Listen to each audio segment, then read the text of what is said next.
День Победы, как он был от нас далек, как в костре потухшем таял уголек.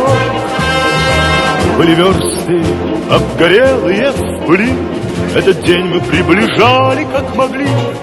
Этот день Победы порохом пропах.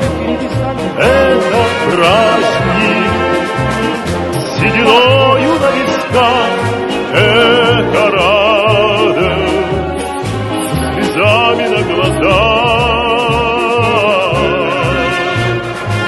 День Победы, День Победы, День Победы.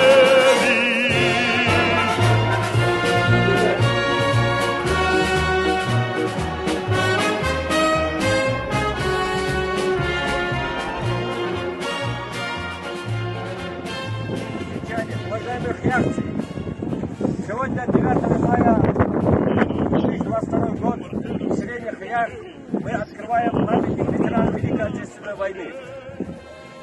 В первую очередь хочу поблагодарить семью Мамедовых и всех ярцев, которые поддержали в открытии этого монумента.